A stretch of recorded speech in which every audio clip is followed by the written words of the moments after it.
Hello, and welcome back to the Historia Dramatica podcast. I'm your host, Willem Connor. Thank you very much for listening, as always. In the last episode, we introduced Flavius Claudius Julianus, the man who would become known to history as Julian the Apostate.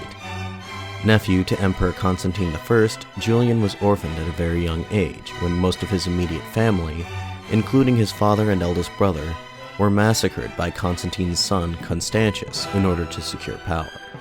Having been convinced to spare Julian and his brother Gallus on account of their young age, Constantius sent the boys off to live under house arrest in a palace in the Anatolian countryside. They lived in such a state until the year 351, when Emperor Constantius promoted Gallus to the rank of Caesar, or junior co-emperor. Gallus was to serve as the representative of imperial authority in the eastern half of the empire, while Constantius worked to put down a rebellion in the western half. Meanwhile, Julian was freed to, for basically the first time in his adult life, to travel wherever he pleased. He chose to study rhetoric and philosophy under some of the empire's most prestigious scholars, which he was able to do for only 3 years because, in 353, his brother Gallus ran afoul of the emperor and was executed for treason. Now suspected of treason himself, Julian was summoned before the imperial court to plead his case, and he likely would have ended up sharing his brother's fate were it not for the intervention of Constantius' wife, the Empress Eusebia. With her intercession, Julian was spared and was once again freed to continue his studies. However, only 3 months later, Julian was once again summoned to the imperial court at Mediolanum, modern-day Milan. This time, however, it was not to answer for any crime real or imagined. Rather, it was to be offered the position of Caesar himself, and to be sent off to Gaul. The provinces of Gaul, modern France, had been a bit unstable in recent years. On 2 separate occasions, Roman army officers stationed in Gaul had attempted to challenge imperial authority and declare themselves as emperor. These rebellions threw the region into internal chaos which the hostile Germanic tribes of the Alemanni and the Franks sought to take advantage of. They crossed the Rhine River, which formed the boundary of the Roman Empire in the west, and began to raid Roman settlements basically with impunity. Constantius decided that someone had to be sent to Gaul to reassert imperial authority there and stem the tide of the barbarian invasion. Empress Eusebia managed to convince him that Julian was the right man for this task, and so Constantius resolved to elevate him to the rank of Caesar and to send him to Gaul. Julian was understandably quite distressed upon being given this offer. Becoming Caesar and going to Gaul meant that he had to leave his old scholar's lifestyle behind him and adopt a new lifestyle that was completely alien to him, that of the soldier. All this in order to undertake a task that he thought himself to be incapable of undertaking. Not only that, but Julian had ample reason to not want to carry out the bidding of his cousin Constantius. Not only was he responsible for the murder of his family, but Constantius was a fervent Christian, and Julian was a secret convert to paganism. But reluctant as he may have been, Julian recognized the direness of the situation. It was his duty to do what he could for the empire, and if he were to die carrying out his task, then it would be a death well earned. On November 6th, 355 CE, in a ceremony just outside Mediolanum, Julian was officially elevated to the office of Caesar. Within a month, Julian and his retinue, including his newlywed wife and his 300-strong bodyguard regiment, set out for Gaul. Constantius also accompanied him until they reached Turin, where he saw him off, like, in the words of author Adrian Murdoch, like a parent seeing their child off to university. Julian would have been correct to pick up on Constantius's patriarchal attitude towards him. From the beginning, Constantius had intended for Julian to be more of a figurehead than anything else. He was rightly afraid that if he were left completely to his own devices, that he would either go AWOL, or that he would be able to amass enough power to rebel against him. So Constantius sought to restrain him. To this end, Constantius restricted the number of people in Julian's retinue. He was in constant contact with civil officials and army officers in Gaul, who loyally reported on Julian's every action. As if this was not enough, the emperor also issued to Julian explicit written instructions on how he was to conduct himself. Upon arriving in Gaul, Julian would have discovered that he hardly had any authority whatsoever. Any decisions of any real significance were made by the generals and bureaucrats who were already in charge there, all of whom were lackeys of Constantius. Now, Julian could have opted to just bear it. He could have simply done what Constantius wanted him to do, which amounted to little more than simply being present. He could have stayed in his headquarters all day, still buried in his books, and let others do all the work for him. But this was not in his character. He wanted to take charge himself. He took inspiration from a past Roman emperor, Marcus Aurelius, and sought to become a Stoic philosopher king in his vein. Firstly, he adopted the lifestyle of his soldiers. He put himself through the basic training of the Roman legionary, which was infamously rigorous. For the first month of the 4-month training course, the recruits never so much as saw a weapon, let alone trained with one. They spent their time learning to march in formation and building their strength. A recruit was not allowed to progress until he was able to march 20 miles in 5 hours while carrying 40 pounds of equipment. Once they were allowed to use weapons, training took on the same intensity as real combat, to the point where the late Roman author Vegetus wrote that their battles were merely bloody exercises. Julian also eschewed all the comforts of the Roman aristocracy. When he said that he would live amongst his soldiers, he really meant it. He slept as they did on cots with rough woolen blankets. He ate their simple food and rejected wine in favor of beer. When he was not training physically, he was training mentally. His wife Helena had given him as a wedding gift a number of books pertaining to military strategy, including a copy of Julius Caesar's commentary on the Gallic Wars, a book that could not have been more appropriate for the situation that Julian now found himself in. Julian even undertook to learn Latin to better communicate with his troops. A quick note, Julian's native language was Greek, which was the official language of the eastern portion of the Roman Empire, hence why he did not, up until this point, understand Latin. In June 356, after having spent about a year and a half in Gaul, Julian decided that he was ready to undertake his first military campaign on his own, to turn theory into practice. Back when Julian was first setting up from Mediolanum, he received word that Colonia Agrippina, modern-day Cologne, had fallen to Frankish raiders. Founded back during the era of Augustus Caesar, Colonia Agrippina occupied a strategic location along the Rhine River, and it was an important base of operations for the Roman military stationed along the frontier. Its loss could simply not be allowed to stand. Colonia Agrippina was only the first in a number of cities that had fallen to Germanic tribes during this period. Most recently, it was the city of Augustinodunum that had been placed under siege by a force of Alemanni. Julian's work was essentially cut out for him. He took personal command of about 1,500 troops, and in late June, he reoccupied the city of Augustodunum. This he was able to do with relatively little difficulty. For as much as the Germanic warbands loved to pick fights with the Roman soldiers, they generally tended to avoid occupying Roman cities directly, preferring instead to lie in wait in the countryside. Oftentimes, retaking towns that had been captured by the barbarians amounted to little more than simply walking through the front gates. Eager to prove himself in battle, Julian wasted no time before decamping the city, heading north towards Cologne. Wanting to travel fast and light, Julian took only his cavalry and archers with him for the first leg of this journey. This was rather risky. The route that he took was heavily forested, and there was the constant risk of ambush by Germanic warbands.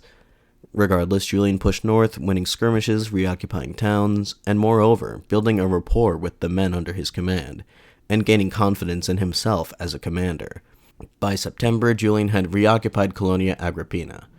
He was dismayed at the sight of the town. Having heard the stories of its former glory, Julian had found the place in ruins. He spent the final months of the year 356 overseeing the city's reconstruction. When this task was accomplished to his satisfaction, Julian traveled southwest to the city of Senones, modern Sen, intending to pass the winter there. Having just concluded a temporary armistice with the Alemanni, Julian expected to spend his time in Senones resting and strategizing for the next year's campaign, but this was not to be. A band of Alemanni warriors had learned that Julian was encamped at the city, with a relatively small force. He had dispersed a decent amount of his men to garrison the cities that he had retaken over the past year, so this group of Alemanni laid siege to the city. They did not have the technology that would be needed to break through the walls, and Julian did not have enough men to confidently ride out and face the attackers head-on. Someone who did have the manpower for such an offensive was Marcellus, the Magister Equitum, or Master of the Cavalry, who was the commander-in-chief of all the Roman forces in Gaul, and moreover was a direct appointee of Emperor Constantius. Marcellus was wintering close by with a much larger force, and could very well have come to Julian's aid if he wished. Instead, Marcellus stayed put, leaving Julian and his men to their fate. After having besieged the city for 30 days, however, the Alemanni figured that it simply wasn't worth it anymore and gave up. Marcellus's reason for leaving his compatriot out to dry seems to have been a desire to see him fail, so as to advance his own career. This backfired spectacularly, however, as Constantius had Marcellus stripped of his rank and banished as soon as he learned of what had happened. It seems that Julian's recapture of Colonia Agrippina, as well as the Marcellus affair, led Constantius to place greater trust in his cousin's abilities. He allowed Julian to take Marcellus's former post of commander-in-chief, while the soldiers formerly under Marcellus's direct leadership were now to be led by a man named Barbatio. As it would turn out, Barbatio would do no better in this role than his predecessor. In the summer of 357, the Romans went back on the offensive to drive the last of the barbarians back across the Rhine River. Barbatio's army, which was stationed in modern-day Switzerland, was to strike north, while Julian's army was to strike east in one big pincer movement. On a campaign like this, constant cooperation between the two commanders would have been essential. Barbatio, however, had it out for Julian. He was an old enemy of his brother Gallus, and it was he who had carried out his arrest and execution. He hated Julian simply by extension, and refused to cooperate with him. He was also fairly incompetent as a military leader, and it was this combination of incompetence and intransigence that led to the failure of the campaign. Barbatio got bogged down fighting the Alemanni somewhere in southern Germany, which allowed for a raiding party to slip through Roman lines and sack the city of Lugdunum, modern-day Lyon. They fled the scene before Julian could respond adequately. He sent 2 tribunes racing ahead to relay orders to Barbatio to block their escape. Barbatio interpreted this as Julian usurping his authority, and he refused to take action. He stayed put, and the barbarians were allowed to escape. Julian resolved to catch up with the escapees, so, after he learned that they were camping out on an island in the Rhine River, he asked Barbatio to lend him some pontoon boats that he knew that he had in his possession so that they could cross the river. Barbatio responded by having the boats burned. But Julian would not be discouraged so easily. He learned of a place where the river was relatively calm. There, he had a unit of his most elite troops cross the river by using their shields as canoes. They took the Alemanni completely by surprise. They fell upon them and, in the words of Marcellinus, quote, slaughtered them like so many sheep, end quote. They returned to camp with a bunch of loots, including some boats that they had found. Meanwhile, Barbatio continued to commit acts of obstruction and defiance that had the effect, whether intended or not, of sabotaging the campaign. This culminated in Barbatio's attempt to cross the Rhine himself without any support from Julian. This ended in disaster as his force was routed. Barbatio started running and did not stop until he had reached the imperial capital at Mediolanum, where he tried to place the blame on Julian for the campaign's ultimate failure. Barbatio's defeat had left Julian out to hang. He was all alone in the field, with only about 13,000 men. Smelling blood in the water, 7 disparate Germanic tribes joined forces to defeat Julian's army once and for all. The leader of this coalition was the Alemannic king Chundomarius. Ammianus Marcellinus describes Chundomar as being unduly proud. He had carried out successful raids on the cities of Gaul for many years, but had encountered no real resistance. It was he who had routed the army of Barbatio, but he was a completely incompetent leader, or, if you choose to believe some historians' interpretations, actively working to undermine the campaign. Itching for a fight, Chundomar mustered his army on the outskirts of Argentoratum, modern-day Strasbourg, in France. He sought to provoke a fight by issuing Julian an ultimatum compelling him to evacuate the territory or else, an ultimatum that he knew would prove unacceptable. The exact date of the ensuing Battle of Argentoratum has been lost to history. It has been surmised that it occurred in August of 357. The combined forces of the Alemannic coalition numbered around 30,000, outnumbering the Romans by 2-1. But despite this, Julian insisted on obliging Chundomarius of his desire for a battle. He had done the math in his head and reasoned that it was much better to engage the entire Alemannic force while it was still united, rather than to be outmaneuvered by its 7 component armies. So Julian went on the offensive immediately. After enduring a 5-hour march, the Romans found themselves atop a hill overlooking the barbarian encampment. Julian wanted to give his men time to rest, but the men were anxious to get on with it. Ever the expert rhetorician, Julian gave a short speech to his men before they entered the battle. The text of the speech has unfortunately been lost to us, but Marcellinus wrote that he had hardly been able to finish speaking before the men noisily interjected by banging their spears on their shields and gnashing their teeth. The signal was given and the 2 armies threw themselves at each other with everything they had. But although the Alemanni fell upon the Romans in such numbers, the Roman line would not break. Alemanni may have had numbers on their side, but the Romans had training and discipline. More decisively, they had the inspiration of their fearless commander. Julian flung himself into the battle personally, the ultimate demonstration of solidarity with his soldiers. Not only did he live like them, but he was willing to die like them too. As the Alemanni failed to achieve the decisive breakthrough they were expecting, the intertribal tensions among the coalition's forces began to come to the surface, and their ranks began to waver. Chundamar tried to rally them for one final push. This failed, and the Alemanni broke ranks and made a run for it. 2,000 of them died trying to cross the Rhine, either having been drowned or shot down by Roman arrows. Another 6,000 Alemannic warriors lay dead on the field of battle. In contrast, Roman losses are said to have amounted to 250. Adding to the triumph of the Roman victory, Chundamar himself was apprehended while trying to escape, and Julian had him sent as a gift to the emperor in Mediolanum. For his leadership at the Battle of Vercingetorixum, Julian has gone down in history as one of Rome's great tacticians. But he would not be content only with this victory. He wanted to make the barbarians suffer for their insolence. In the weeks following his victory, Julian and his army crossed the Rhine. They were entering uncharted territory. Very few Romans had dared to travel here since the traumatic defeat of the 3 Roman legions at the Teutoburg Forest back in the year 9.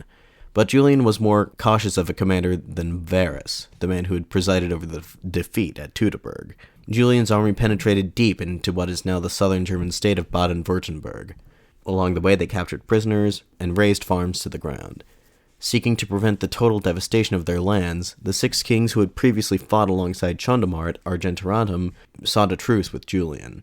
To them he granted a truce of 10 months. 3 of the kings even went so far as to swear an ironclad oath to Rome, pledging to fight on the emperor's behalf. Julian would have pushed northward to fight against the Franks, but his men were beginning to grumble. Winter was quickly approaching, and they were far from civilization. Julian made the decision to withdraw back across the Rhine. While en route, the army's vanguard ran into a sizable force of Frankish warriors. The Franks turned tail and shut themselves in a fort on the right bank of the river. It was too risky to simply let them be, but it was equally as risky to attempt a direct assault on the fort. So Julian laid a siege. The Franks held out for a surprisingly long time, however, and it wasn't until 40 days into the siege that the Romans discovered the reason why. The defenders were slipping out of the fort at night over the frozen river. Ingeniously, Julian ordered his men to paddle canoes up and down the river all night to prevent the ice from forming. With no real way to resupply themselves, the defenders were quickly starved out. They surrendered, and Julian sent all the captives on to his cousin Constantius. Julian establishes winter quarters in the city of Lutetia, which has since become known as Paris. With the hardest of the military struggles behind him, Julian decided to involve himself more in civil administration. With his close friend and advisor Sallustius Secundus by his side, Julian oversaw the reconstruction of the province of Gaul. He genuinely hoped that he could garner popular support for Roman rule, so when the praetorian prefect of Gaul, a man named Florentius, proposed a particularly onerous tax, Julian tried to oppose him. As the praetorian prefect, Florentius was technically the chief civil administrator in Gaul. Nominally, Julian did not have any authority over such matters. Moreover, Florentius was a direct appointee of Emperor Constantius. Opposing him was opposing the will of the emperor, and while Constantius ultimately sided with Julian, that was not the end of it. Julian and Florentius came into conflict again the next year. Barbarians were raiding the critical Roman supply lines between Gaul and Britannia. This could not be allowed to stand, but Julian and Florentius came up with opposing ways to deal with the problem. Florentius proposed offering the raiders a tribute to leave the ships alone. Julian saw this as cowardly, so he decided to go on the offensive against them once again. He crossed the Rhine River again in the year 358 and brought the Franks to heel after a relatively short and destructive campaign. The conflict over the supply lines gets to the root of the conflict between Julian and Florentius. Julian bristled against Florentius's blatant corruption. When one of Florentius's cronies was put on trial for corruption, Julian was asked to cover for him. He refused. Florentius was enraged. In retaliation, he convinced the emperor to remove Julian's advisor Sallustius from his position. This brings us to the ever-widening chasm between Julian and Constantius. Ever since the Battle of Vercingetorixum, Julian had been growing increasingly dissatisfied with the dynamics of their relationship. As he would later write, quote, At Argenturatum, even though the gods gave into my hands as prisoner of war the king of the enemy, I did not begrudge Constantius the glory of that success. And yet, even though I was not allowed to triumph for it, I had in my power to kill the enemy, and moreover, I could have led him through the whole of Gaul, and exhibited him to the cities, and thus have luxuriated, as it were, in the misfortunes of Chondamar. I had thought it was my duty to do none of these things, but I sent him at once to Constantius. So, when it came about that, although I had done all the fighting, and he had only traveled in those parts and held friendly conversations with the tribes who live on the borders of the Danube, it was he, and not I, who held the triumph." End quote. All the while, Constantius looked at Julian's successes with increasing worry. He astutely feared that Julian might become too popular. Immediately after the Battle of Argenturatum, Julian's soldiers had proclaimed him as Augustus.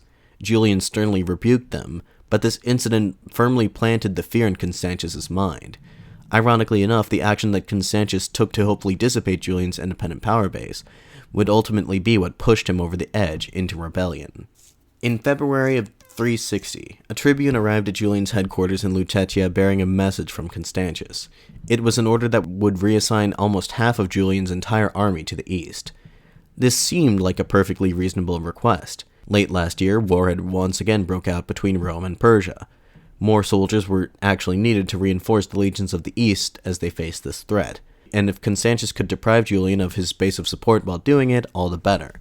He probably underestimated the amount of resistance that this maneuver would garner.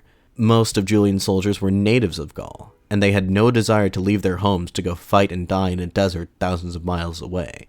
Marcellinus quotes one soldier as saying, quote, "We are being driven to the ends of the earth like condemned criminals, while our nearest and dearest whom we have only just freed from captivity will become slaves of the Alemanni once again." End quote. Very quickly, Julian was facing a potential riot. Something had to be done to placate the soldiers lest he end up like Silvanus, the so-called 28-day emperor, who was hacked to death by his own men attempting to claim imperial power for himself. What exactly happened next is a matter of speculation. What historians do know for sure can be best expressed in the words of Edward Gibbon, quote, "At the hour of midnight, the impetuous multitude of soldiers with swords, bows, and torches at hand rushed into the suburbs, encompassed the palace, and pronounced the fatal and irrevocable words, 'Julian Augustus.'" End quote. What had happened that made the soldiers, whose loyalty Julian was unsure of, suddenly elevate him to the highest position of authority in the empire? Was this a spontaneous development on behalf of the army? Julian would certainly have us believe so. In his account of events, things had taken him completely off guard. Quote, "It was already late when suddenly the palace was surrounded, and they all began to shout while I was considering what to do and was by no means confident. I was in my upper room and praying to Zeus, and while the shouting grew louder still, and the palace was all in tumult, I begged him to give me a sign. Zeus showed me a sign and bade me yield and not to oppose the will of the army. Still I resisted as long as I could and refused to accept the diadem of emperor, but I could not control so many men single-handedly, and the gods who had willed this to happen spurred on the soldiers and gradually softened my resolve. At one point, some soldier or other gave me the torque, and I placed it atop my head.